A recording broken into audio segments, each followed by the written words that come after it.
Just double check. Sons of Liberty Facebook page. It goes. And of course, we've got a new settings on here now, only with the videos. We're live. How about that? Right, and we'll turn that off now. We're live. Right, welcome everybody. So before I get to any formal introductions, I just wanted to let everybody know at home that the lads managed to win their first pre-season game just a few moments ago.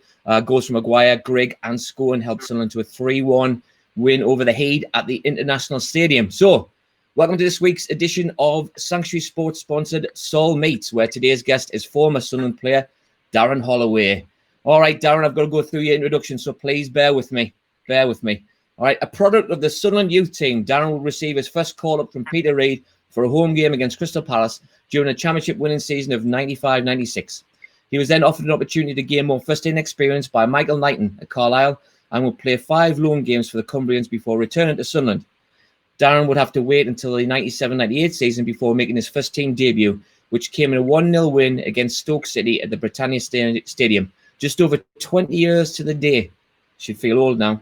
A little bit. Great. The grey hair, I've got your eye. Holloway would make no fewer than 37 appearances for Sunderland that season, which included an impressive away victories over champions Nottingham Forest and 2 superb games against Sheffield United. That's the 4-2 win in the league, and then obviously the 2-0 playoff second leg win, which I still rate as the best atmosphere I've ever experienced at the Stadium of Light. Darren will also start in the infamous best final ever played at Wembley, which Sunderland would dramatically lose 7-6 on penalties after drawing 4-0 after extra time. Due to injury, Holloway was used sparingly in the promotion season of 98-99, making a total of 6 appearances for the lads. But now in the top flight, Darren was given a chance to test himself against the elite players of the Premier League. He played in several classics that year, including a 4-1 win over Chelsea at the Stadium of Light. His 17 appearances would help Sunderland to 7th place in the league. That was the club's highest finish since 1954-55 season. Darren would also have a loan spell at Bolton Wanderers, playing for then manager Sam Allardyce. He started the 2000-2001 season with fine form, making 5 back-to-back appearances for the Black Cats. His finest performance came in a home opening victory over Arsenal.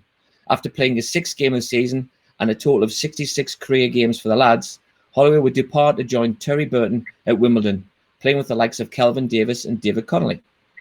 After 92 appearances for the Dons and a loan spell with Scunthorpe, where he'd finally record his first professional level goal, Holloway would join Nicky Summerby at Bradford City, playing for former Sunderland stalwart Colin Todd.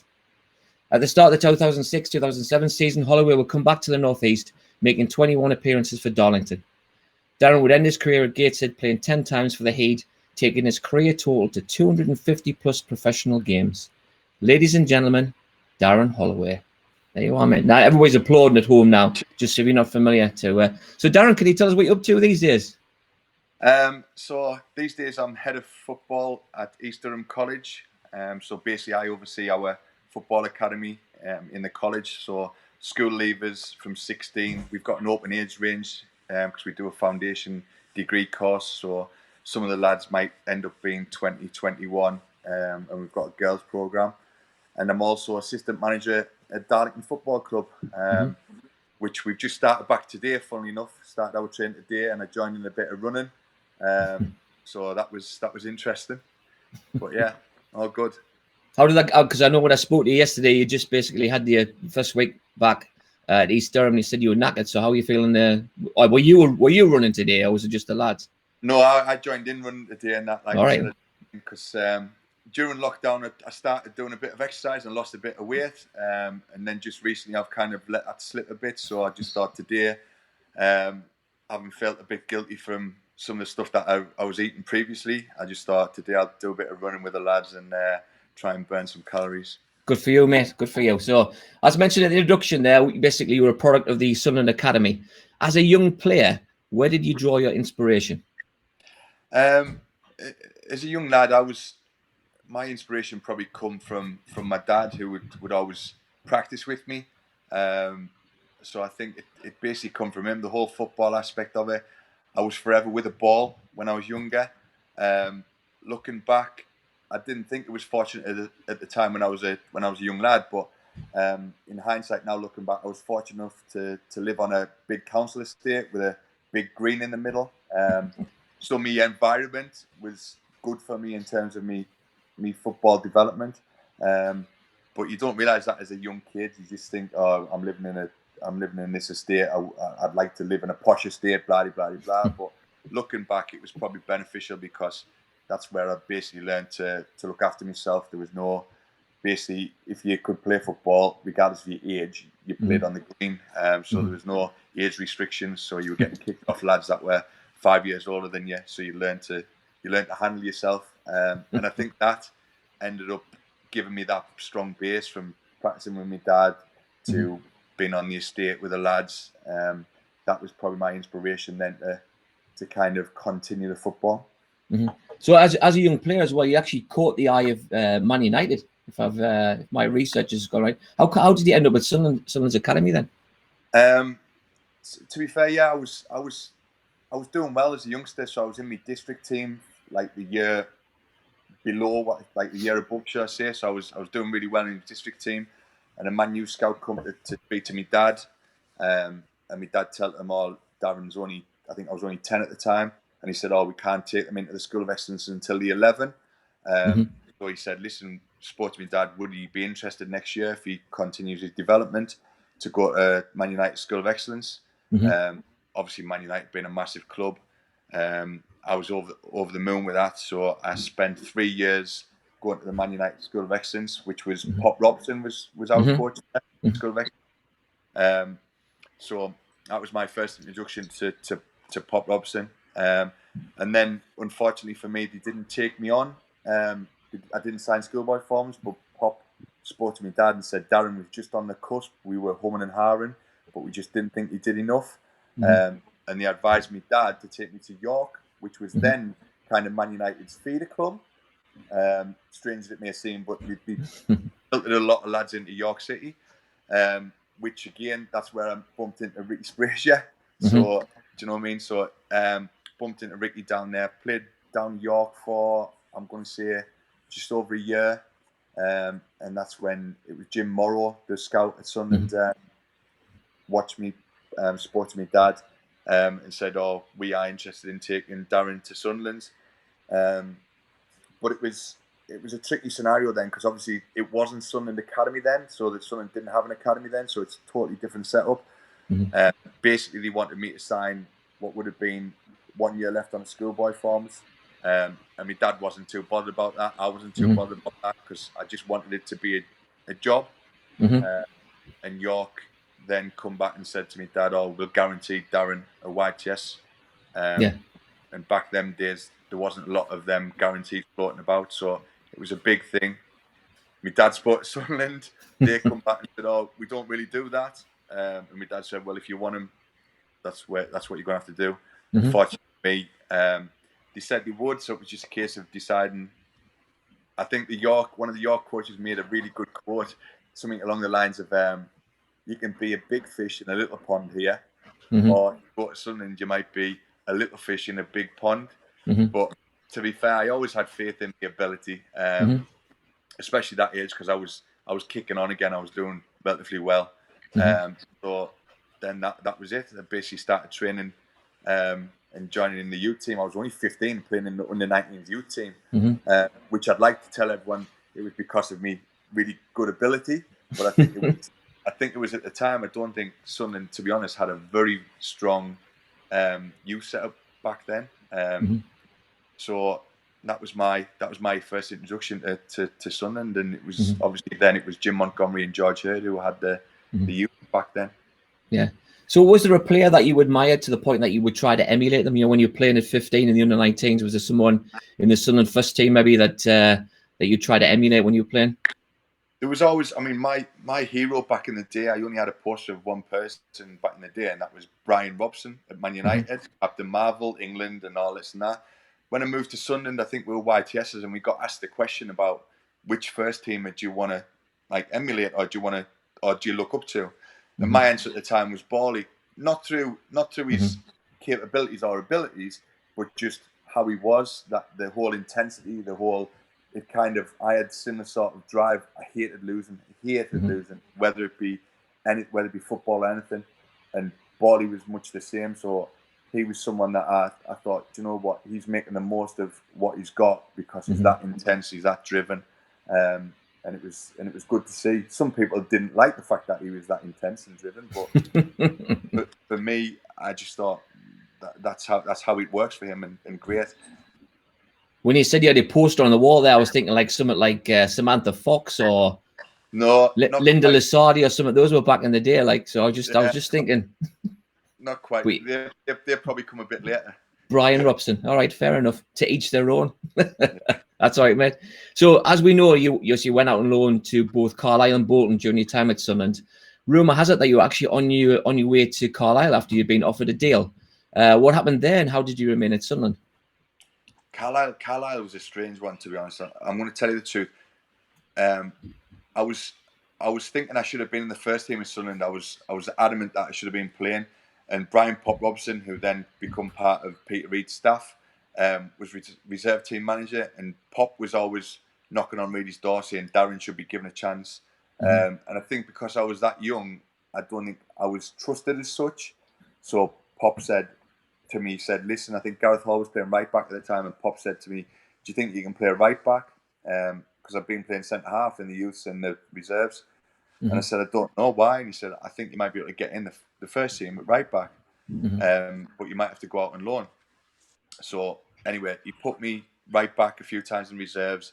Then I think Pop was the relationship that got me to Carlisle, his contacts, and I went to Carlisle, which was brilliant. I really enjoyed it because it was football. It was my football league debut. It's what I wanted to do. Do you know what I mean? Being a professional. You want to play first team football. I went there. Mervyn Day was the manager, and he put me right wing back. I mean, I've never been a wing back, and I never will be as long as I've got a hole in my arse. Do you know what I mean? It was like something totally alien to me. I was just kind of getting used to right back, and then I go into this team, and he's wanting me to play a right wing back. Basically, I was just up and down. He was chucking. They were saying, "Oh, kick goal kicks onto Darren, and he'll try and win flick-ons and stuff like that." It was just, I just didn't enjoy it. I enjoyed the taking part and being like, obviously my first league debut and stuff like that. But I went and spoke to him. I think it was on the Monday, and said, "Listen, Mervyn, like I'm not a right wing back. I'll never make a career as being a right wing back." And he was like, "No, you did great. And I said, "Listen, your great is different than my great." And he said, "Oh, we had Blackpool away." He said, "Oh, just see how you get on the next game." So we played Blackpool away. We got beat. I think it was 1-0. I played right wing back again. And unfortunately for Mervyn got the sack. And then they put caretaker managers in. And they basically just asked me and said, "Where do you want to play?" And I said, "Oh, I want to play right back." Played right back, did really, really well. My loan was for the month come up. On my way back to Sunderland, I'd heard that Carlisle were going to put a bid in for me, and it would have been a record. It would have been a record signing for them. I think it was 425 grand at the time, and Sunderland at the time knocked it back. So that's when I went and knocked on Reid's door. I think it wasn't not long after that, and saying, "Listen, I think I should be playing first team football." But it was great for me. It really was. I know the initial period where I didn't enjoy them right wing back, but it was basically that was the making of me, because I'd proved myself I could play league football. So after a few squad selections, obviously back at Sunderland now, you make your final full debut for the club you supported as a boy at the age of 20, starting against Stoke City at the Britannia Stadium. A game Sunderland won 2-0 with a brace from Lee Clark, with the Potters goal coming from a certain Paul Stewart. This would be the first time you'd be partnered with Jody Craddock, Darren Williams and Mickey Gray. Obviously, we remember the cup final. The playoff final, sorry. What were your memories of your debut? Very, very blurry, to be fair. I don't recollect a great deal of things, to be honest. I was obviously probably nervous to an extent, but on the flip side of it, I wanted to prove to people that I was capable. Stoke, obviously the stadium changed. Britannia, where we played on that day, was a relatively new stadium. Good opposition. Do you know what I mean? So it wasn't a case, it wasn't going to be an easy ride. I think Reedy did well. I think Reedy was cute enough to kind of blood me in an away game. Do you know what I mean? So he probably thought there's less pressure, which is, looking back, which is great. Do you know what I mean? Shows he thought about it a bit. But no, the game, if I'm thinking about it, is totally a blur to me. I just really enjoyed the opportunity, and when I got the opportunity, like I say, I stayed in the team for a good length of time after, and it helped obviously that we won as well. Like, do you know what I mean? We're talking about the pressure there. 10 days later, you had to make your home debut at the Stadium of Light against Charlton. What were your memories of that day, and how did it feel for you personally to run down the tunnel and come up the field there? Because obviously being a Sunderland supporter as well, what was that like? The Stadium of Light, everyone asks me questions about where's the best stadium you played at, and I always say at the Stadium of Light. I think the atmosphere that we've had there when I was playing, I know people, it's different now, and I get that, I totally get that, but we were kind of on a high on everything, do you know what I mean? The fans were on board, things were going well at the club, and it was a great place to play if we were doing well. So that for me was kind of the icing on the cake, to come out, to have the fans behind you when we were doing relatively well. Do you know what I mean? It all went to that next level for me, and I thought, you know what, I want this to continue. It kind of made me more determined to stay in the team, so I could get a go of it again. Do you know what I mean? It's a bit like a drug. You want more, you want more, you want more. So you're doing your best to try and stay in that team. And at the end of the day, I was still young, so I was still, every training session, every game, I was still trying to prove to everyone that I was capable of playing. But yeah, amazing. It was, like I said, you're in football for times like that. Superb. So you were with the club for like 6 full seasons, obviously lined up alongside some quality players and Darren Williams. I just thought I'd throw that in there. Obviously, many of these players I'm going to mention now are considered to be legends to this day. And I always put this disclaimer there. These include, and are not limited to, because these are just some of my favourites anyway, Kevin Ball, Lee Howie, Niall Quinn, Paul Bracewell, Jody Craddock, Mickey Gray, Kevin Phillips, Mickey Bridges, Gavin McCann, Steve Bold, Alex Ray, Julio Arca, and so on and so on and so on. Who was the best Sunderland player that you've played alongside, and why? It's honestly, Degsy, it's a ridiculously hard question. People fight this question a lot of times, and like I find it very difficult to answer. I mean, you've got there's still players in there that you're missing, the likes of Don Wood and people like that. You know what I mean? Gavin McCann, who's a mate of mine, was incredible. Played for England. You know what I mean? So obviously no mug. You've got Baldy, who would get in, like, I know we'll come to a question a bit later. I think it's about back four and stuff like that. Baldy was immense, and I wasn't there a long time with him, but what I seen, I thought, do you know what I mean? Top draw. But for me, it's very difficult to look past Quinny and Kev. Like, very, very difficult. I mean, the partnership was immense. The goals that both as individuals scored was top draw. So just for the partnership reason, I'm just going to plumb for them too, and that gets me out of jail a bit. It does a bit like, I see what you did there. For me, it's always difficult, because when you get that same sort of thing, when you get that partnership, I'm going back to think about, you know, Gabby Deeney and Gates and stuff. I always mention those two as well, and really how well they complemented each other. And I think that I think Quinn made Phillips and Phillips made Quinn, if that makes sense. And I think that if it had been a different partnership, I'm not sure. I mean, Kevin was obviously quality, absolutely superb. Some of the goals, we just watched the Bury game there just before this. Some of the goals that he was just had the capacity to score, just sublime. And then, but you think, you know, Quinn came to Sunderland when they thought he was finished, and you know, and there was, and just for what he did for Sunderland was just top draw, like you mentioned. So, but obviously he played some other clubs as well. So I mentioned outside, like you, with Gareth Ainsworth, Ida Gudjonsson, Ricardo Gardner, Dean Holdsworth, John Hartson, Steve Claridge. Steve was obviously, I remember him from Leicester's days. He was just immense. Who was the best overall player that you've played alongside, and why? I don't know. Club football, I mean, I was only at Bolton for a short period, but obviously Ida Johnson was there, who was a great player. Went to Wimbledon, obviously the likes of John Hartson, who was there, very, very good. I was fortunate enough to get into, it was classed as an England B international as well, and played with some very, very good players there. the likes of Nicky Barmby, Jamie Redknapp, Mm-hmm. Frank Lampard, in the 21s, Ledley King, Wes Brown. I was thinking about this today, and the person from the England setup with under 21s that surprised me how very good they were was Wes Brown. And Yeah. Wes was a few years younger than me at the time as well, and I just thought, wow, like that's like I'm older than you. Do you know what I mean? And you're quite a way better than me. Do you know what I mean? He was comfortable on the ball. He was very assured, confident. Brilliant footballer.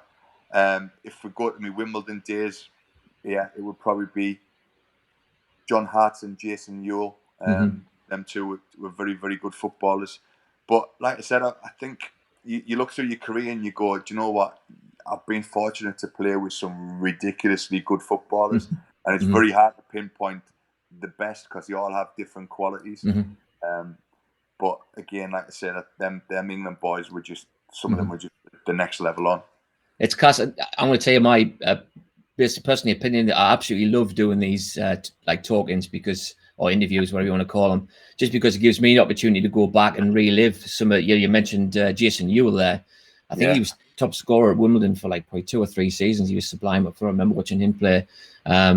Just hearing names like that as well just takes you back, and obviously got a lot of time for Ewell, because when I was down in the hotel, I spent obviously 3 months when I left Sunderland, and then they put me up in a hotel, and Ewell always come calling for me to go out on the drink and stuff like that.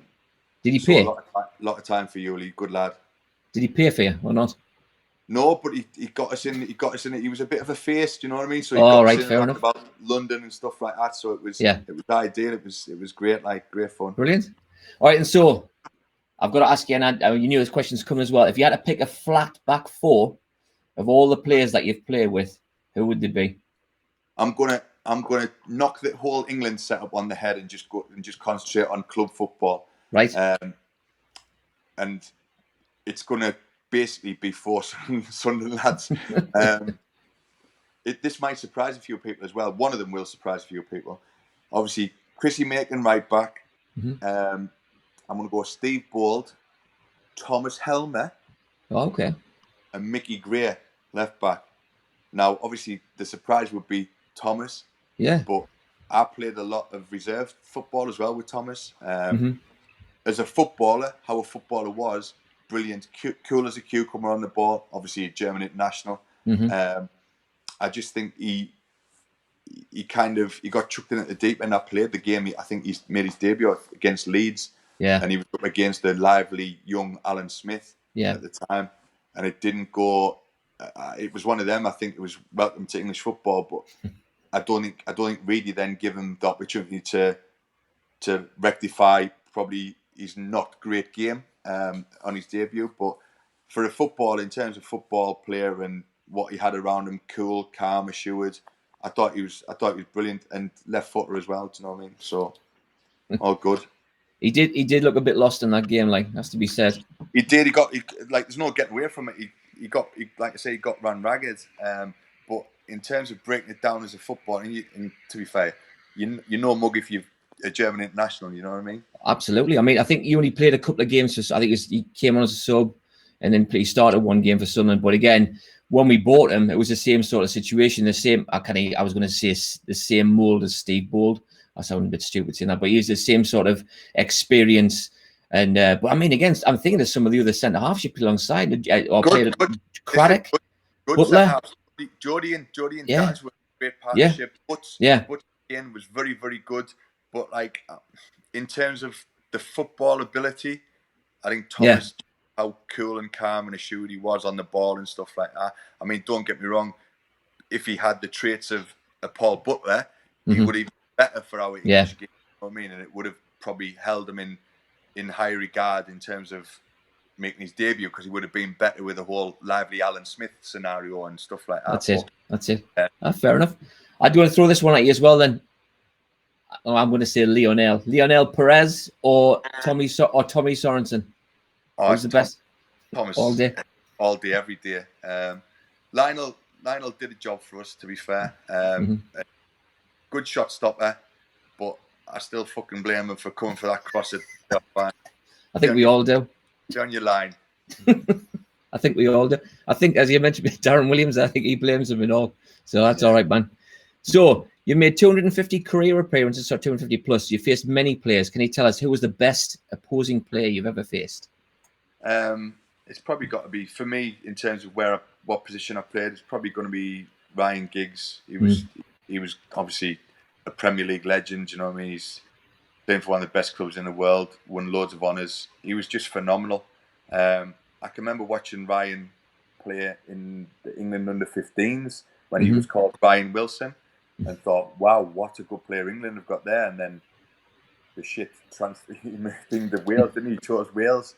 But playing against him was really difficult because he was tricky, he was quick, but he had a good football brain on him as well. And it was hard. I mean, also I got really give me a few man marking jobs throughout my Sunderland career. So I end up, Kanu was one in the first game, Awesome. start the season, at the Stadium of Light.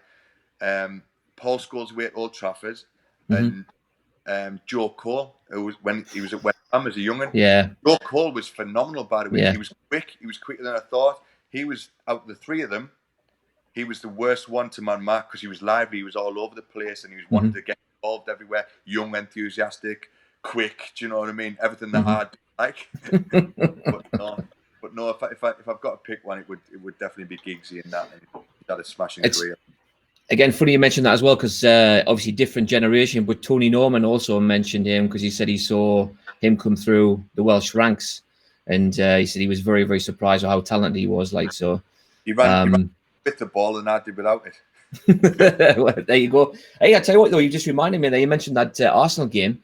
There's a couple of other players in there as well, Emerson Thome and Varga. There's a couple of the centre halves as well. We forgot about. Yeah, Emerson was like the most unlike Brazilian you'll ever. Stan was good. I remember Stan played that game. Yeah, he's very good. Stan likes Stan.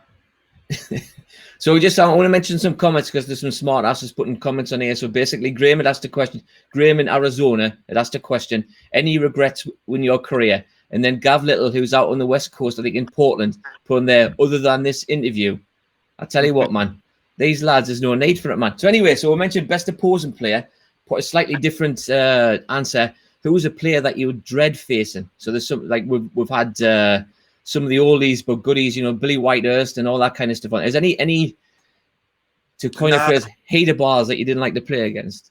No, there wasn't any. Like I didn't mind. I liked the physical aspect of it. I hated the quick little sharp shits who could, you know what I mean, who could run, fly past you and stuff like that.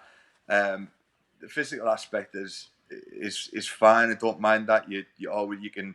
It's like give and take. Do you know what I mean? Don't give if you kind of take it and stuff like that. That there was a lot of characters back then. Do you know what I mean? They're missing now.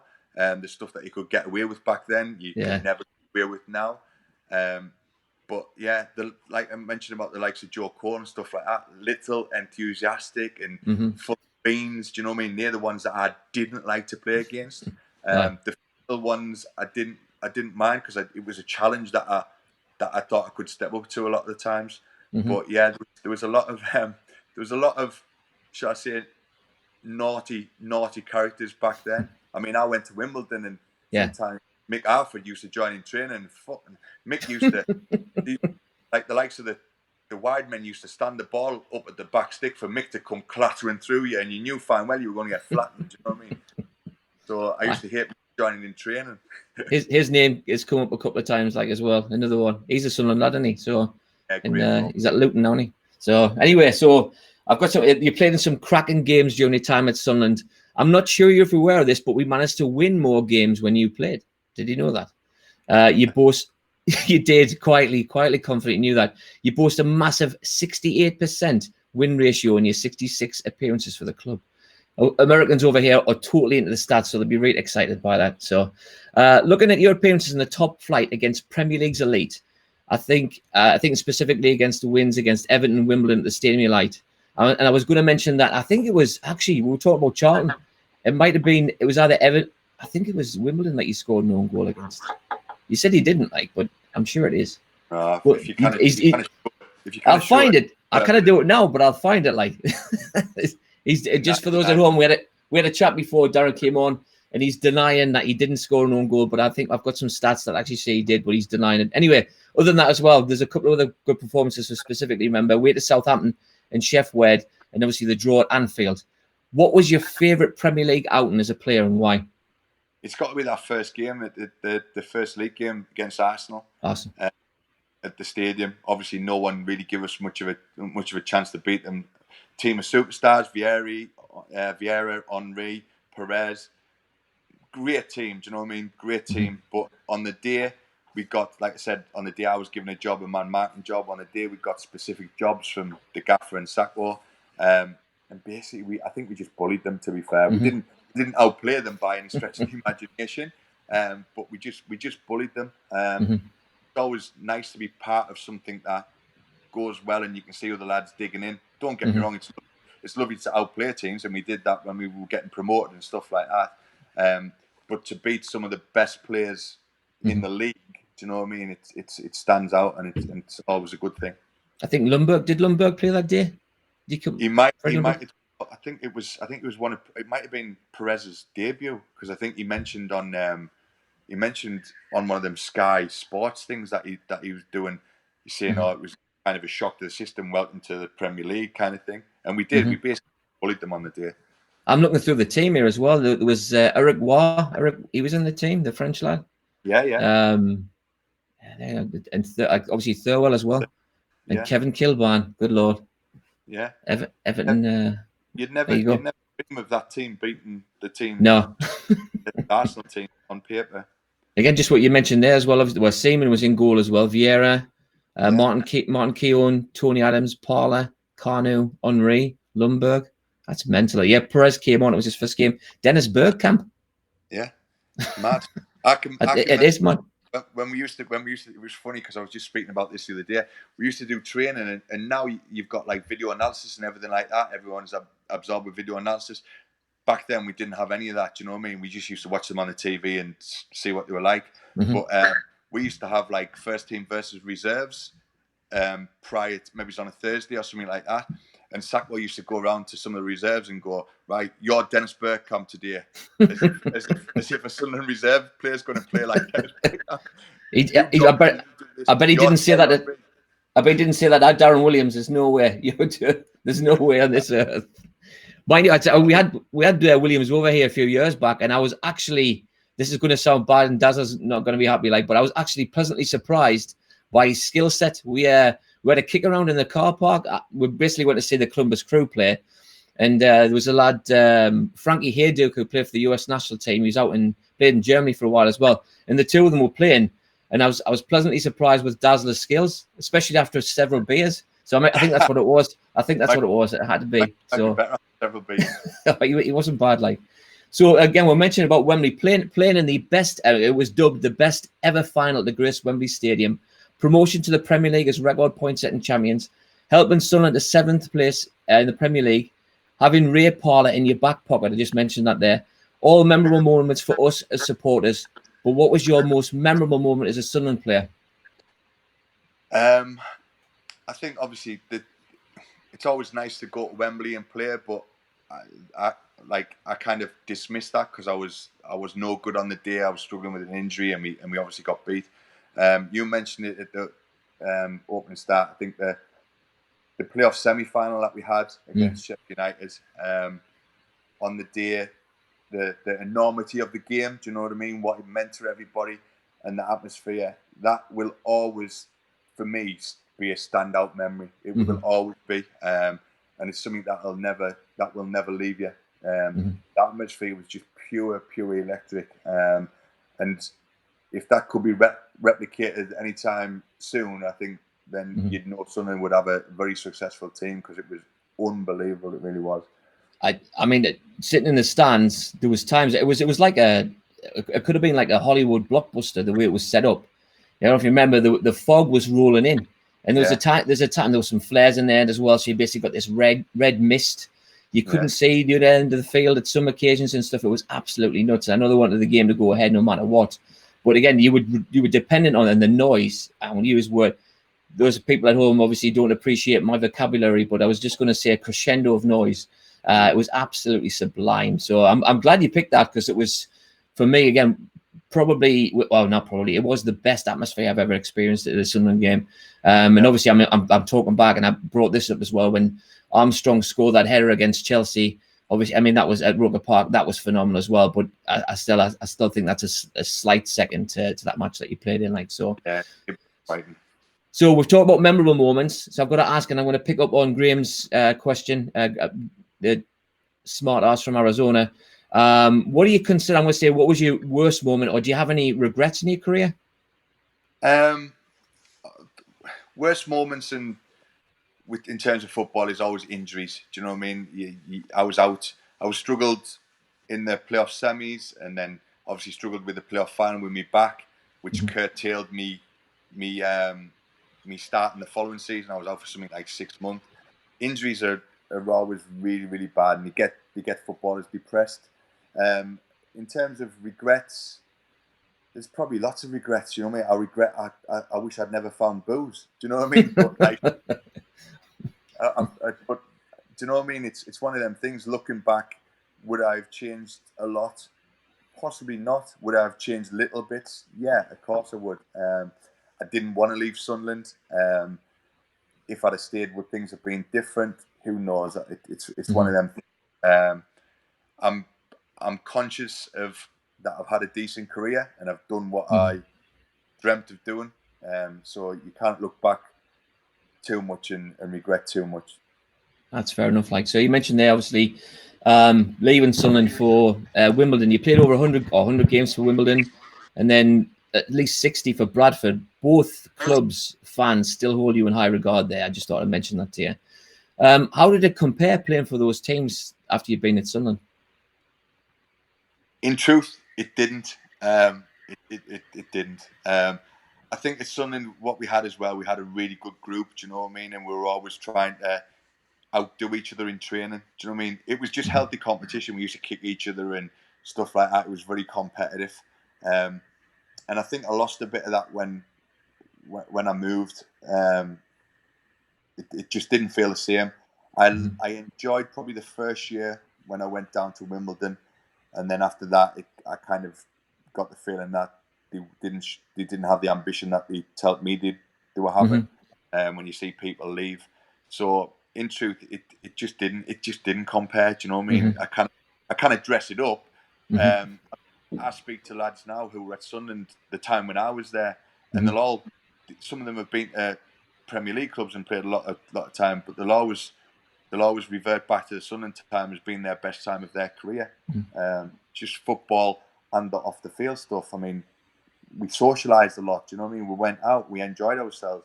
Really give us that license a lot of the time to do that. His old style of management, team spirit, was basically taking us away to go on a piss up. And I can remember we used to do that quite often, and we used to say, "Oh, we're going away for training weekends away down in Manchester." None of the lads took the boots. It was just take your dancing gear. Do you know what I mean? It was great. It was great fun. That's class. So how about, you mentioned before that Stadium of Light was the best stadium that you've been to. Where's the worst ground that you've played at? Obviously, I said before you played for Gateshead as well, in Darlington stuff. So where's the worst place you've played? Oh, I don't know. I think there's been some bad ones, but I cannot remember one specific off the top of my head. I think being at Sunderland, obviously, I did my YTS in Roker Park, and do you know what I mean? Lovely stadium, but inside was looking very tired. And then you're fortunate enough to go to a brand new stadium, Stadium of Light. Do you know what I mean? And basically spoiled from what you see. But I think the lower down the leagues you go, like as what I did throughout my career, then you start going to these grounds and you think, what a shit all this is, what a shit all this is. And let me tell you, there was a lot like that. And a lot of the football clubs, especially lower down, weren't that bothered about the visiting team. Do you know what I mean? That it wasn't a priority to make their changing room decent, which it wouldn't be. You didn't want them to feel comfortable. So a lot of the clubs lower down the leagues, especially the ones that didn't have a lot of money, you went in and you knew what you were getting. It didn't bother me. Do you know what I mean? From like my background, it didn't really worry me. I know speaking to people that have been involved in football the last couple of years, and they take lads away to lesser grounds, and the lads are on a negative straight away, going, "What a mess this is! What a shit all this is!" And it's just a mindset thing. But it never bothered me. At the end of the day, it was the grass that I was worried about. Nothing else. Class. So you just mentioned before about the camaraderie and stuff with Peter Reid and what have you. I think I already know the answer is, but basically we obviously worked with Reedy and Sacco, Michael Knighton, Sam Allardyce, who mentioned, Terry Burton, Brian Laws, Colin Todd, Dave Hodgson, Dave Penny, and then Ian Bogie. Who was the best manager you played under, and what set him aside from others? It will be Reedy, and I think it's just like it's his whole what he's done previously as a footballer. Do you know what I mean? So you gain respect there automatically. I can remember we played a pre-season game, and I was only a young lad, and I did something, and half-time Reedy had a pop at me, and I was only a young lad, and I disagreed with him, so I had a bit of a pop back. And you could see some of the older pros just put their head down thinking, "Oh, no." But I was adamant that I was right. So I wouldn't like think he was having a go, and I was like, no, I couldn't do that. If I could, I would have done it. Anyway, really put himself on. He was a sub, and he put himself on the second half, and he basically ran the show. He was fucking brilliant. You know what I mean? I think he was 39, 40 at the time when he ran by that age, and he was absolutely brilliant. And I think after that game, the lads still knew that there was a footballer there. So the whole respect thing, and from a football background, great. And obviously he was the one who gave me my first pro contract, so he showed a lot of faith in me. And I enjoyed the fact that it was a sense that you didn't want to disappoint him. Do you know what I mean? He could come down hard and stuff like that, but that didn't worry me too much. It was just the fact that you wanted to perform. He give you that sense of you're all in it together. So without a shadow, he's the one that stands out. I've been fortunate because there's been some good ones, but him and obviously his backroom staff as well. He got some good backroom staff, and changed things around dramatically. Sacco was great. Sacco used to just treat you, regardless if you were 18 or you were an international footballer at 29. If Sacco needed to tell you you're a twat, you would get told you were a twat. You know what I mean? Yeah. Sacco was straight down the line, and I really enjoyed Sacco for that. Sacco was great. So various managers you've played for, obviously they've recognised your versatility as a player. During your 250 plus career games, I believe you deployed right across the back line, and even like you mentioned before, Mervyn Day playing you as a winger as well. Which position did you prefer to play, and why? I never preferred to play in the position that I played the majority of my career, believe it or not. I wish I had an extra 2 inches, but so do all of us, man. But yeah, I wish I was. I mean, my brother's 6'3", 6'4", and I wish I was maybe 6'2", like my old man. And then I think I would have made a career at centre half. I think I would have, because I come through the use of centre half. I captained the reserves at a young age when I was centre half. And I think if I'd have been a bit taller, I think I'd have probably stuck at being centre half and like nailed that position down. As I was, I mean, I played midfield when I was young, and I played midfield in the Premier League. Do you know what I mean? So I liked playing midfield because you were getting involved in everything. But I mean, looking at it these days, I was just talking to someone the other day, and I'd probably prefer to be a footballer these days because there's more positions that suit me, like sweeper, like a holding midfielder. Do you know what I mean? There was never such a thing in my day. You were just a midfielder that had to do box to box. Yeah. There wasn't no defensive midfielder. You had to do everything as a midfielder. So unfortunately, I missed the boat in terms of all these different positions now. But I think, like I say, I think if I was a bit taller, I think I would have been more suited to being a centre half all the time. So we mentioned before, 98-99 season, Sunderland won the Old Division 1 to return the Premier League. The year before, they played in that incredible the playoff final, against Charlton. Do you think the hurt of losing the final spurred the whole squad on the following season? What was it? Was it the fact that they lost that game that actually kicked them on the following season, or was it something else that got them into gear the following year? No, I think it hurt. It like I can speak from my own perspective. It hurt. Do you know what I mean? Like we were just shy. I think on in reality, I know Forest went up and Middlesbrough went up that year, but I actually thought, don't get me wrong, I'll be truthful, and I thought Middlesbrough would deserve it go up. They were better than us, do you know what I mean, at the time. But I thought we were better than Forest, do you know what I mean? And we beat Forest. I remember the same season we beat them away, beat them in their own backyard, I think it was. Yeah. And I always thought we were better than Forest, but we just couldn't get over that final hurdle of getting promoted automatically. So I think the following year we were desperate to put that right and not go through what we had done. Because don't get me wrong, it was heartbreaking. I mean, a lot of the lads probably did the same. Hit the drink for a while, drown in sorrows, and feel sorry for themselves. But I think everyone needed to do that, to be fair, because when people come back pre-season, they were hungry and they wanted to. They got it out of the system basically, and they wanted to make sure that we were going to put right what we thought was wrong. And it worked in our favour, obviously going up and pissing the league. Oh, did that like? So obviously you came off in that game as well. So had you been on there, as we can't really mention that final without mentioning Mickey Gray's penalty. But I have a question. So it's all well and good pointing the finger at people because I think we associate the playoff final with that penalty miss. Unfortunately, would you have taken one if you'd been on the field? I was down as one of the first 5 penalty takers. Yeah.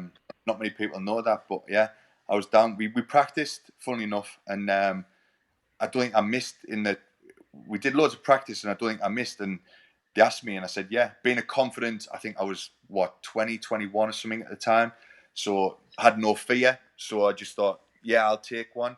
But as the game obviously went extra time and everything like that, you look at the bench. I got took off.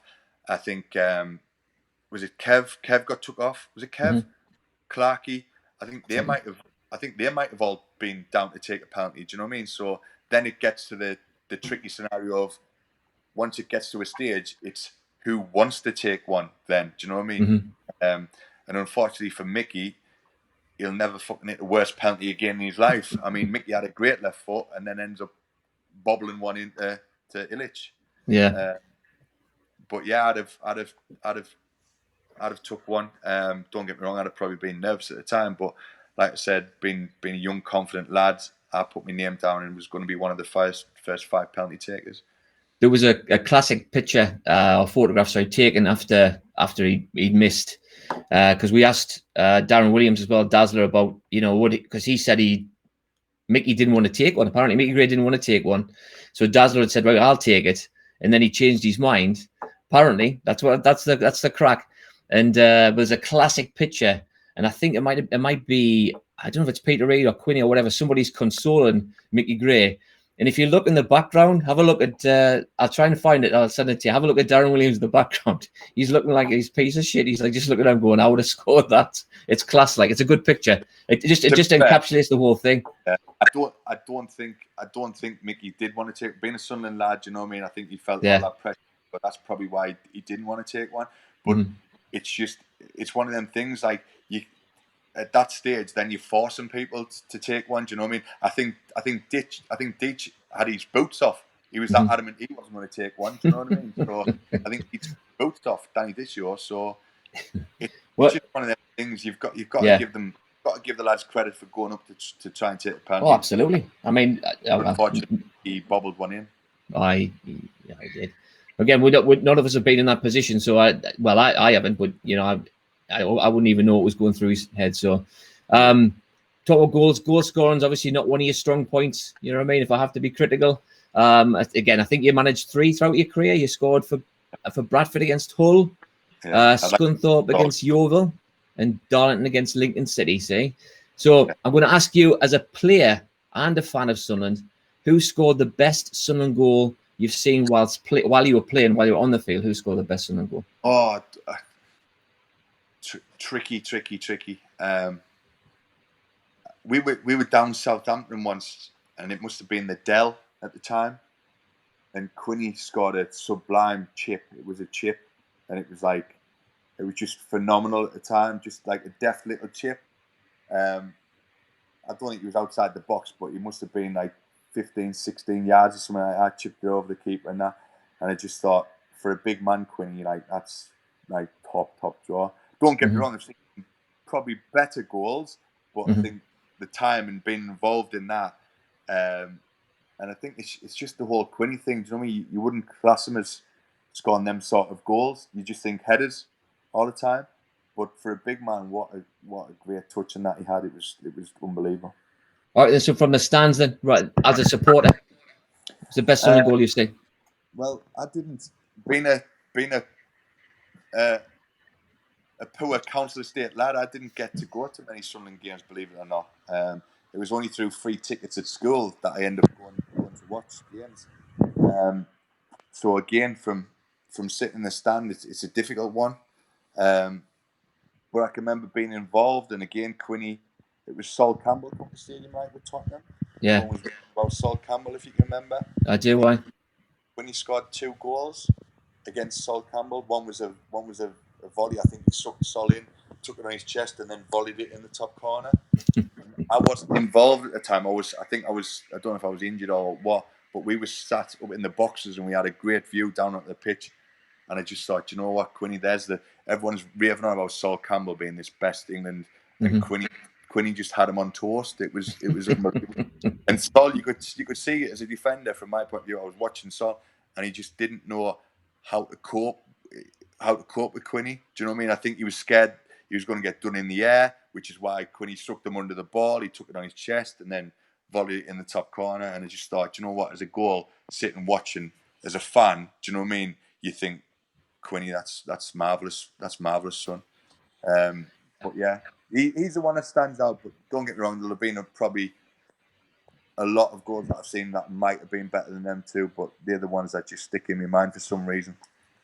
No, I remember those games as well. You mentioned Sol Campbell coming into that game. He was going to be England's next best thing. Yeah.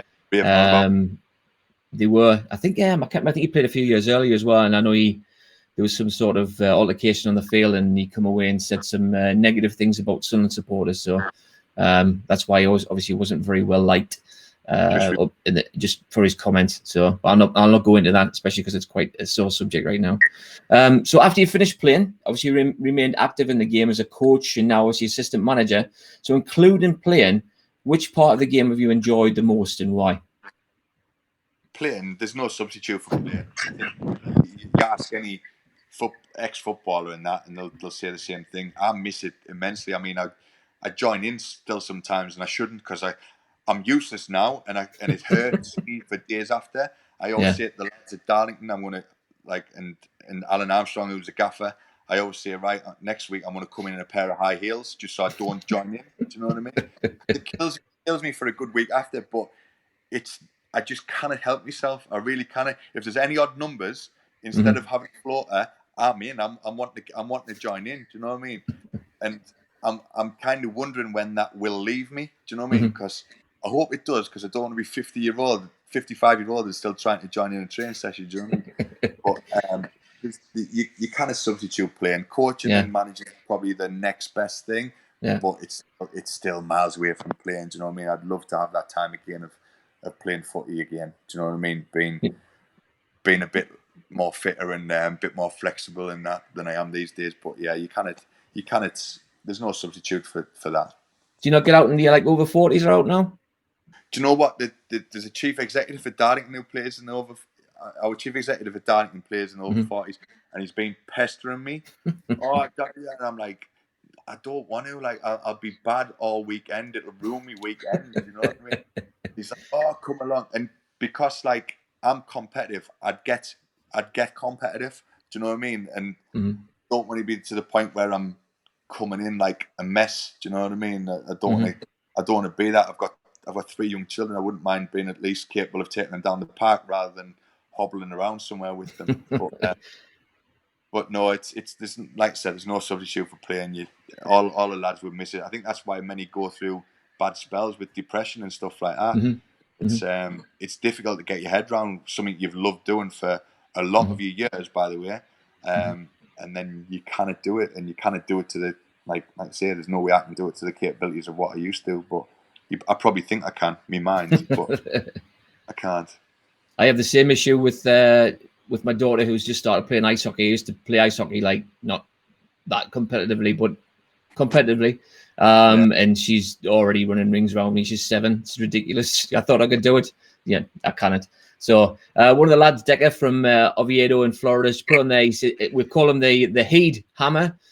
He says he's 58 and still playing. It never leaves you.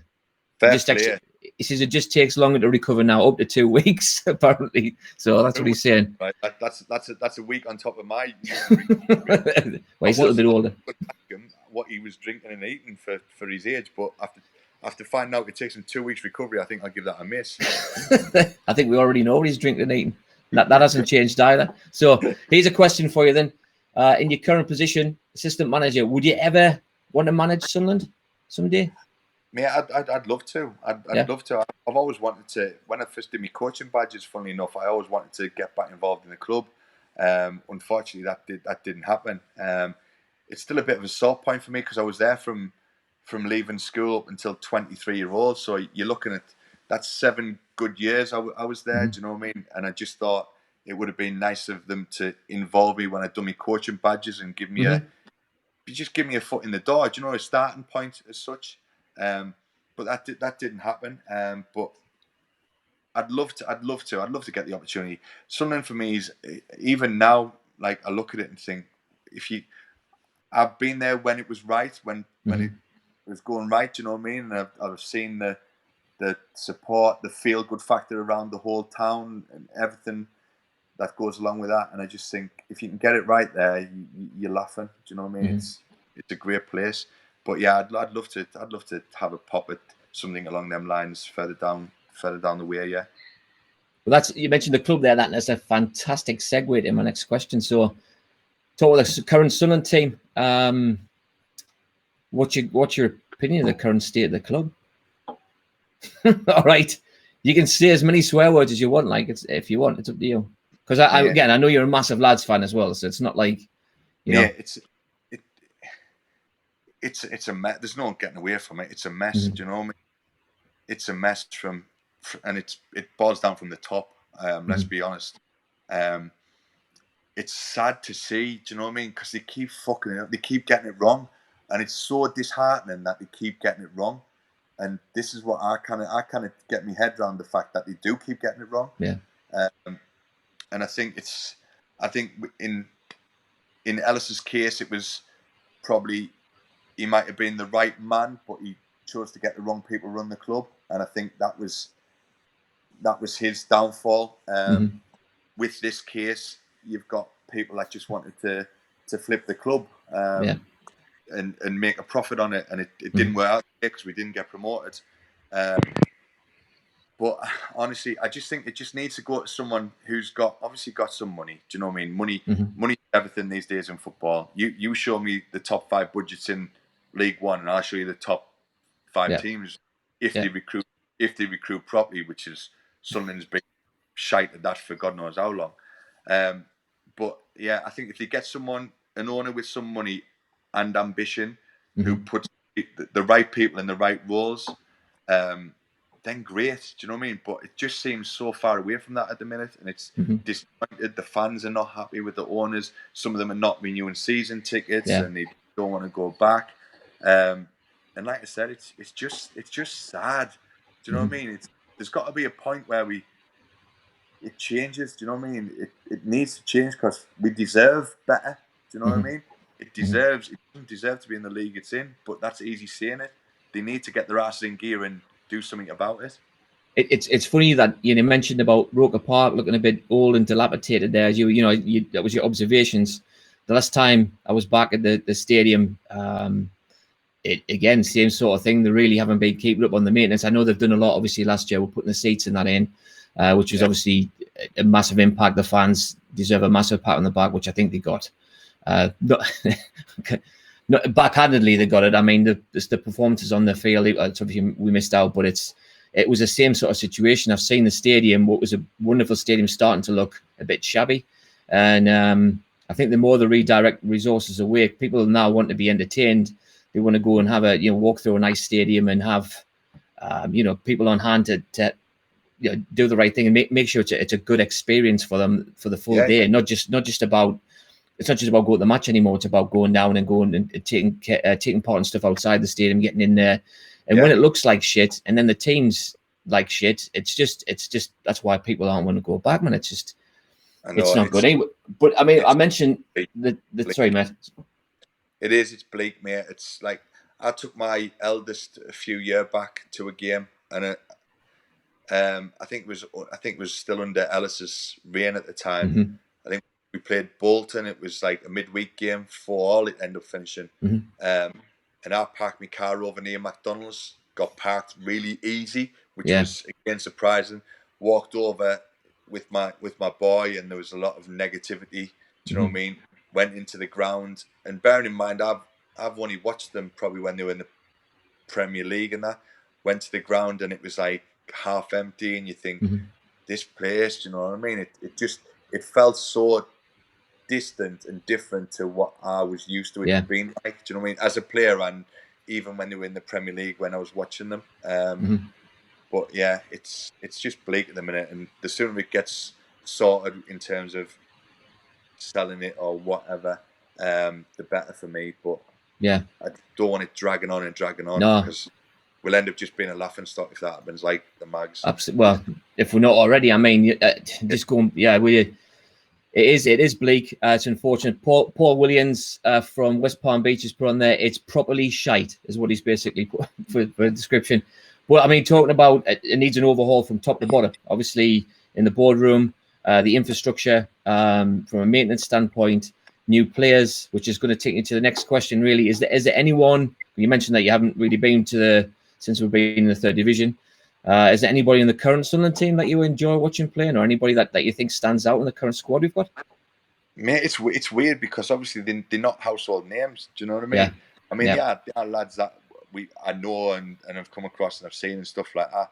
But there's not anyone that you can hang your hat on and say, wow, I mean, Chris Maguire can turn it on every now and then. Do you know what I mean? But it probably needs to happen on a more consistent level for him. Yeah. It needs to, instead of every now and then, it needs to be more now. Do you know what I mean? Yeah. It needs to be consistent from him because he's got them certain qualities that can win a game. So, and they're the players that people get entertained by. Do you know what I mean? Don't get me wrong. Sunderland will always like a Kevin Ball type player. Yeah. But unfortunately, I think them are missing in the game, and I think they'll forever be missing in the game because we just not nurturing them in them type of players in academies to come through. There's less and less characters coming through. So the people that can do the good things, that are gifted sometimes with football, possibly like Maguire, he just needs to do it on a more consistent level to turn the screw, to win a few more games, to help us win a few more games. But like I said before, I think recruitment for God knows how long at Sunderland's been atrocious. Like it really has. People are shooting for the recruitment that's been probably the past. I'm going to say even my boy's 9. I'm going to even say like the last 10 years. It's been bad. Do you know what I mean? There's no getting away from it. I think you mentioned the Maguire there. So looking at not 09, 09 as well. He's been a consistently decent player. We can think about hats off to him because he's a tryer up and down, and you see it cares. Sunderland fans are not daft, and you know what I mean. If you see that if you can see that in someone, then you can give them the benefit of the doubt. You can maybe bypass that they're not the best player in the world. You know what I mean? But if they give them their all, what more can you ask for? Yeah, it's interesting though you mentioned about we're not bringing through this style of play like the Kevin Ball style player, because I mean those are the kind of players that we need in the tier that we're in now, because it's we've proved that it doesn't matter if you've got skillful. Well, it can help if we've got skillful players in there, but I mean ultimately at the end of the day this is going to be a battle on. You're going to be playing against lads who are 6'7", or the size of a house. Who's that lad who plays for? I forgot the team now. Playing blue and white.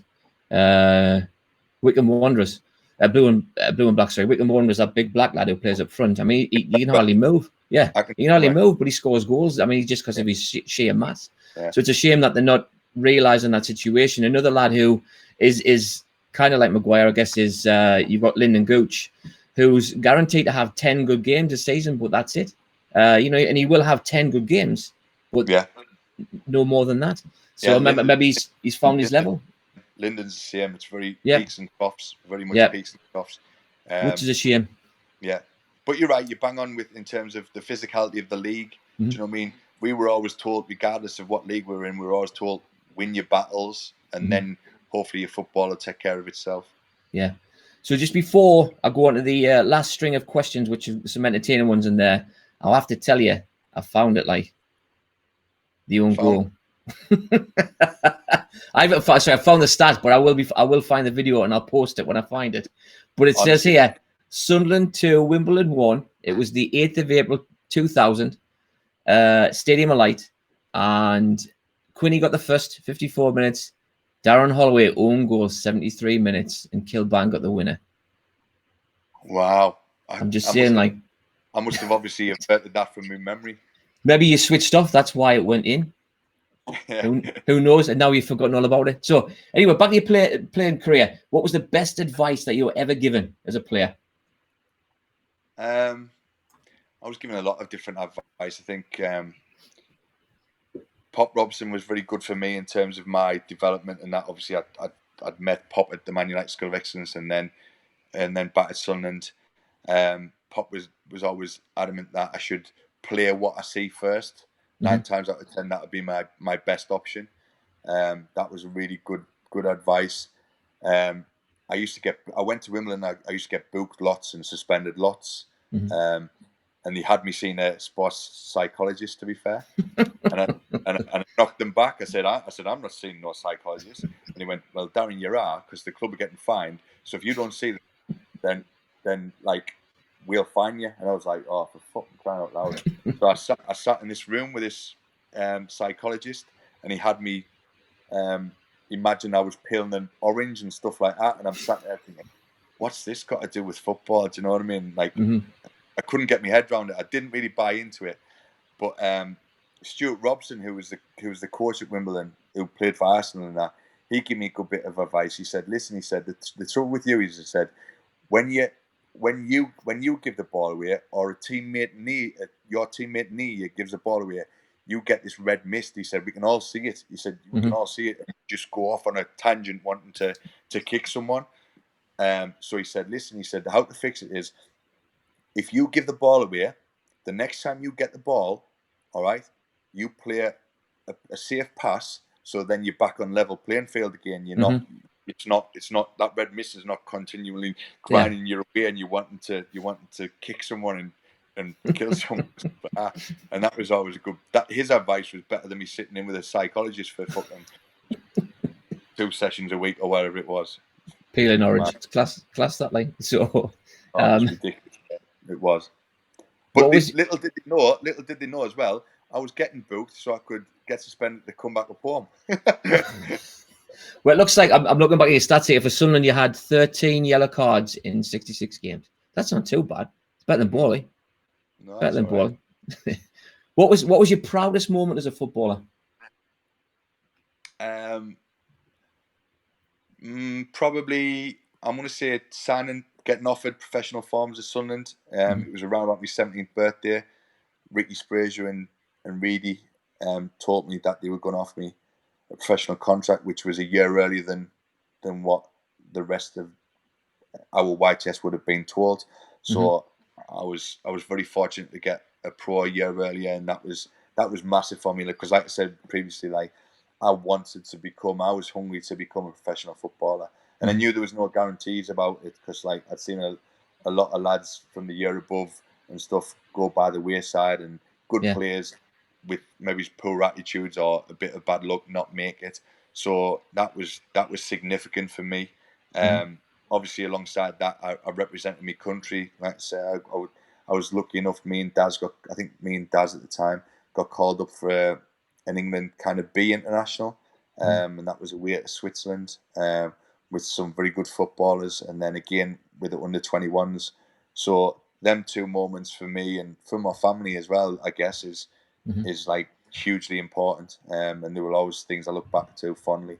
But yeah, they by far, I wanted to be a professional footballer. Without me becoming a professional footballer, I would never have gone on to do the England stuff. So Yeah. My daughter's just appeared in the background there. Sorry about that. Are you going to the fridge there, Blythe? Right in the fridge. You do realise that I'm actually online right now with that? You do know that? Oh, she just doesn't care. Doesn't care. Hurry up then. So it's okay, fair enough. So you mentioned about lads that... Thanks, Blythe. All right. I'm going to tell you this actually happened with John McPhail a few weeks back. His granddaughter was around visiting and she was in and out every 2 seconds. So I thought it would never happen. She only comes down if she's exactly. She only comes down if she's invited. So, well, anyway, so you mentioned some players there that obviously didn't kick on. Are there any that you would think from Sunderland who you thought could have done better? Youngsters coming through who you thought would have gone on to bigger things? It's difficult because, like I said at the start of the show, like Sunderland, we didn't have a very good youth setup then. We didn't. The lads in the older group above me, none of them went on to become professionals anywhere, I don't think. And even in my group, I was the only one who ended up doing relatively decent. We obviously had Michael Bridges, who come from a college situation. So Bridgie, I think, started off at college and then come into the system a bit later. Sam Easton was the same. He went to college and come into the system a bit later. Both of them went on to have good careers. But apart from that, like, I look at it and think, do you know what? There wasn't a lot at the time. But like I said, I think that was just because the club's youth setup then wasn't as strong. Probably wasn't as strong as what it had been previously, because there was some good players come out of it beyond me, like maybe 3 years above me, 2 years above me, the likes of Smithy, Mickey, Craig, Russ. Do you know what I mean? They had that, but I think in terms of my time and my period of lads, there wasn't many that actually went on and did anything, which is, again, unfortunate. Like, outside of football, what do you believe to be your biggest accomplishment? I think you'll know. It's kids, isn't it? It's got to be kids. As much of a pain in the ass they are. Do you know what I mean? It's by far one of my, well, if not the most biggest accomplishment. I'm lucky. I've got 2 boys, 9 and 7, and a little girl who's 4. So them 3 are everything for me. Do you know what I mean? Love them to bits. All different characters.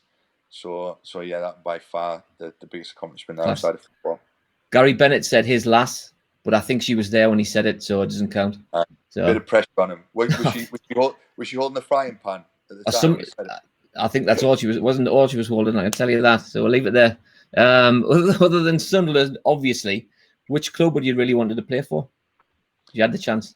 It was Man U for me. Like I said, my hero at the time was Brian Robson as a kid. I obviously had the heartache of Man U not signing me on schoolboy forms, but it was a massive club. I'd been down there. Like, I would get Christmas cards when I was in the School of Excellence from Alex Ferguson and stuff like that.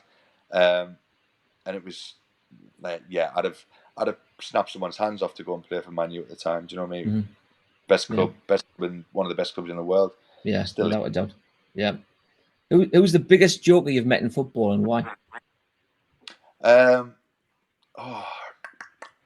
We had a lot. We had a lot of fun lads at Sunderland, you know. But we'd all chip in. Do you know what I mean? It wasn't just one person. But down at Wimbledon, primarily it was one person, and it was a lad called Paul Heald, who was our reserve. He was basically reserve keeper to Kelvin. Kelvin was obviously our goalkeeper down at Wimbledon. Kelvin was brilliant at the time, and I'm surprised he didn't do as well as he did at Sunderland, to be honest, because Kelvin for us at Wimbledon was very, very good. But Heald, he used to be fucking torture. He was like a devious kid. Do you know what I mean? He'd get people's cards for the rooms staying away, and he'd fucking soak the mattress. Like, the lads couldn't sleep on the mattresses. Do you know what I mean? And this is like the night before the game. Do you know what I mean? Just like daft, devious things like that. And like, we had a lad, Mark Williams, who was seeing a page 3 girl at the time. And like, Healdy must have bought every newspaper and every fucking magazine that she was in, because every day there would be pictures above Mark Williams's peg. Do you know what I mean? In the training ground. And Mark, one time, he had a Merc convertible, and he parked. It was a nice day. He parked it up outside in the car park, left the roof down. Healdy fucking emptied rubbish bins in his car. So Willow had to stay there and phone someone to come round and valet his car. So it was dark. It was probably dark by the time he got home. Christ. It was just so. It was like he was like a devious kid, but he'd take it to the next step. Do you know what I mean? It would go where some of the lads would just find a level. Haley would go beyond the level. And I can remember when I went down to Wimbledon the first time, I thought, do you know what, they've got a reputation, them lot. So I went to Halfords and bought, do you know, one of them pumps that you can stick in your fag lighter, in your socket, to pump your tyres up, because I thought if the batteries let me tyres down, at least I'll have that to plug in. Yeah. I was living out of a suitcase in a hotel, and I went into the change rooms and I went, lads, I tell you what, do not fucking touch any of my gear, like I said, because I'm living out the suitcase. So I said there'll be repercussions if you touch any of my fucking gear. So anyway, for about a week, 10 days or whatever it was, nothing happened. So I thought, I've fettled them fuckers. I've fettled them. They haven't touched my gear. Anyway, one time I come back from training, they'd fucking cut me laces up me trainers. Cut me. Luckily enough, I only had joggers on and a t-shirt. Cut all my joggers, cut my t-shirt up. So there's me, looking like I'd been deserted on an island for fucking a year and a half, having to go back to my hotel. But no, it was good fun, like. But he was just beyond, like I say, beyond ridiculous sometimes, like. But again, it'll all have been just brought under the banner of, but it's just banter, man. Don't worry about it. It was. Do you know what I mean? Like, don't get me wrong. There was, you'd get knocked at certain times, but I think Haley knew, like. Do you know what I mean? I'm always one of these people, like, I won't let it lie, me. So if someone does anything to me, I'm getting them back, and I'm going to try and get them back twice as good. So I think you need to know who you. Do you know what I mean? Who you set, and I think that's the key when you're doing certain pranks and that, like. Brilliant. So we'll go again. Football, either a fan or a player. What was your favourite chant or song that you've heard from the stands, from the supporters? Because there's a few going round. Some of them were good, some of them not so good. What was your favourite? Do you know what it was? We used to have. There was a lad I know from Crook, and he said, when I got in the first team, he said, "I'm going to make up a chant for you, you know." I went, "How then? What is it?" And he went, "Holla, holla, Holloway, Holloway, Holloway." I went, "Yeah, that'll catch on." Anyway, one time he was with the Crook lads, where I'm from, and at the Sunderland game, and he must have been near me when I was taking a throw, and I could hear them fucking singing it, and I was like, I turned it on, and I was like, brilliant, that, like, over the moon with it. But to be fair, like the one, and now there's obviously the chance, the Newcastle chants and stuff like that, which always get a good giggle and a laugh and that. But the one that proper stands out for me is the "We're on our way" song. Yeah, we're on our way. We're on our way to the Premier. We're on our way. Just because I associate it with such a good time. Do you know what I mean? Yeah. It was fucking a brilliant time and that.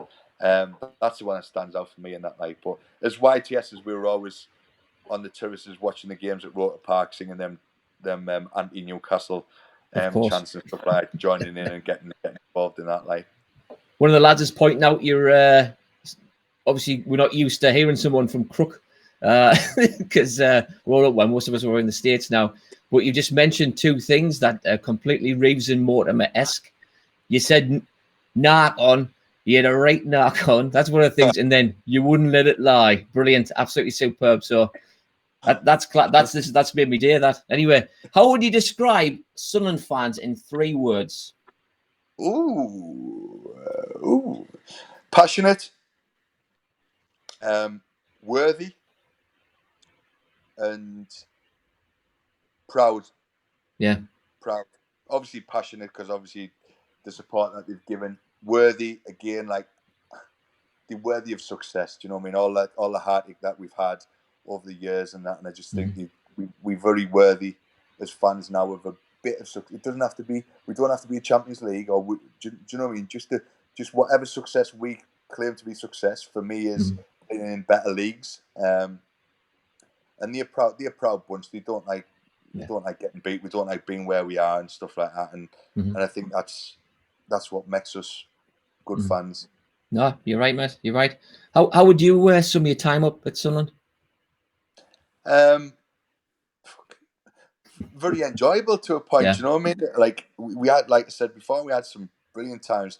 I wished I'd never been injured as much as I was at such a young age. I think that threw me development massively. Because I think when I first got in the team, I think if I'd have stayed injury free then and kept on improving and developing, I think I would have been a much better player than I end up being. But injury happens to some people. Some people can get over it and come back on equal terms. Some people get over it and don't quite get to the level that they thought they were. But for me, I look back at it and it was just great times. Like I said before, it's like you ask any of the lads and that, and we all had a good laugh together. Do you know what I mean? We'd fall out, we'd kick each other in training. We were very competitive, but come back in the change rooms, we were taking the piss out of each other, bantering on and such like. It was great, mate. It was fab times, and I'm proud to be a part of it.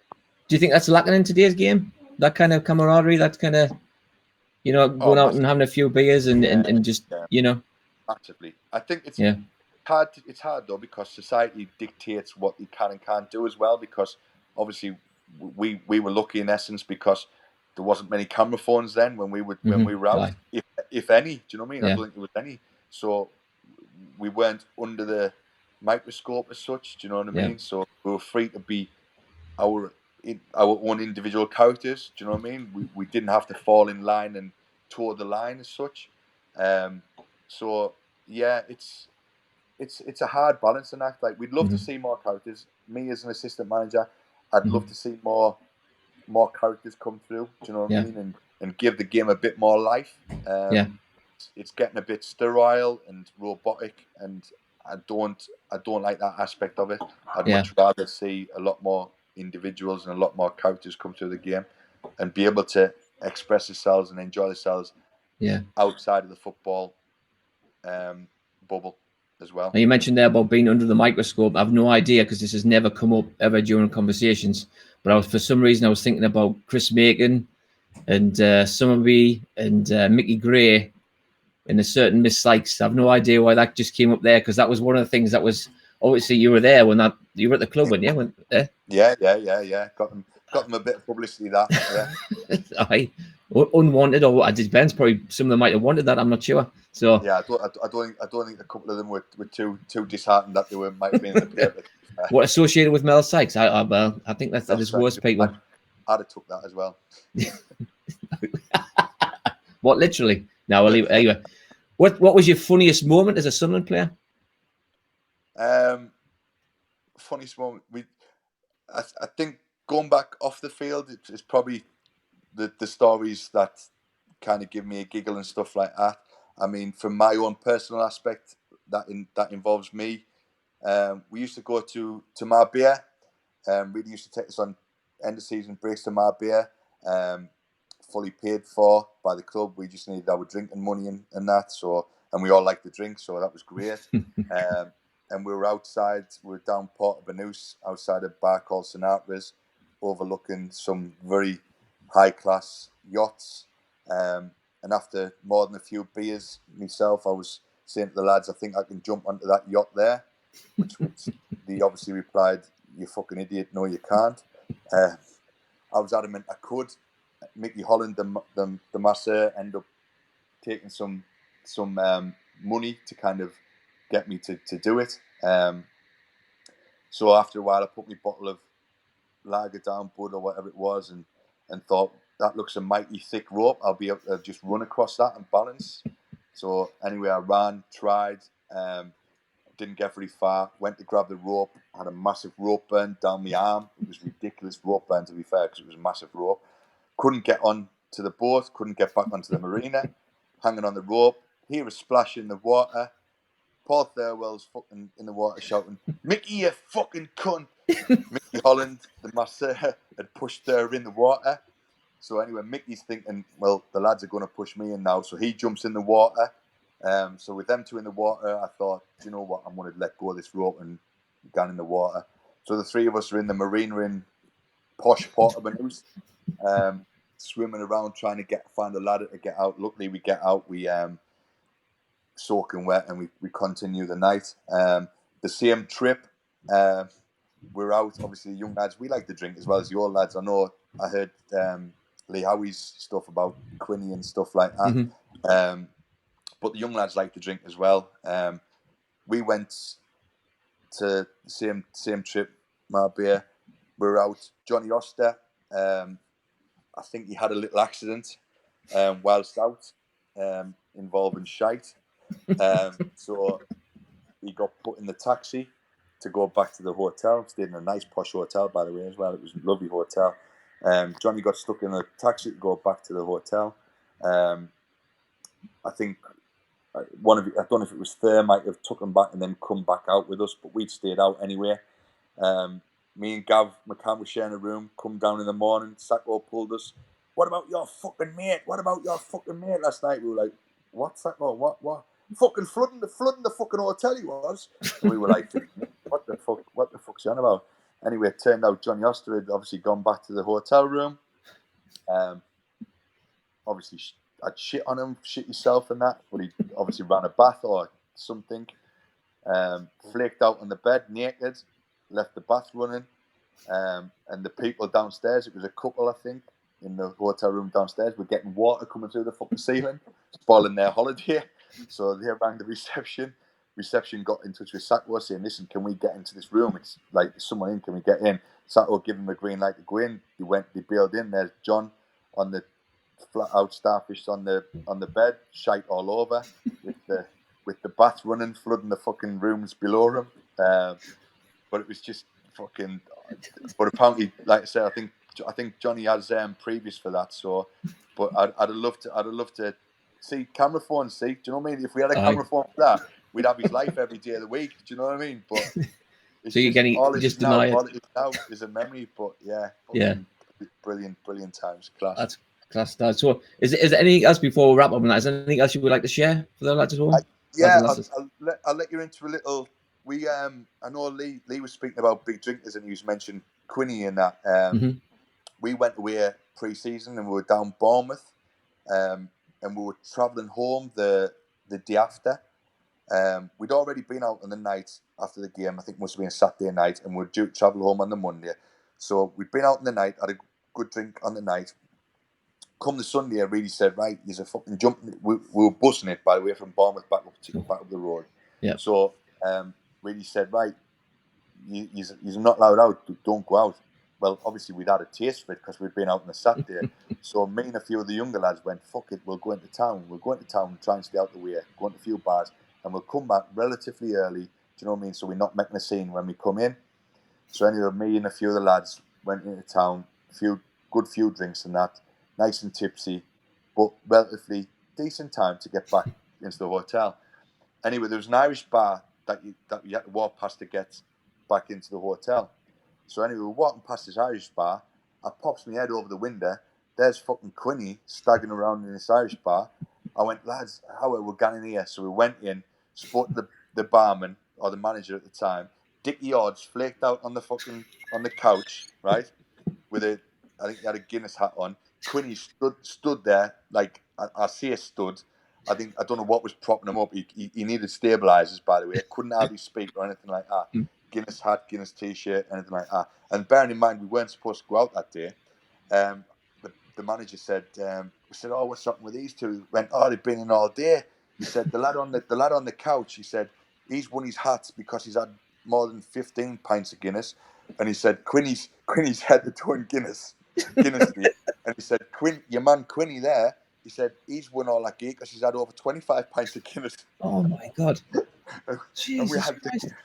And obviously that was a day that when we weren't supposed to go out, and then we had the bus journey home the following day, which was very, very, we had a few sore heads that day, and it was a long journey back home. But fucking, like I say, brilliant times. Like, oh, that sounds class, man. Absolutely.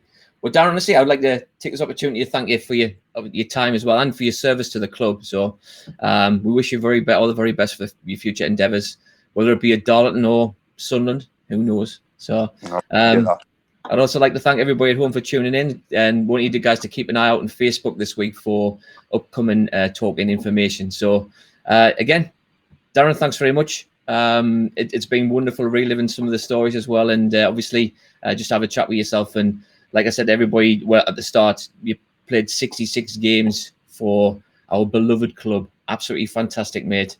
Absolute legend. No, great. Thanks Take care, mate. for allowing me reminiscing and that. Oh, class. It's brilliant. Again, anytime you want to come on here, just let me know.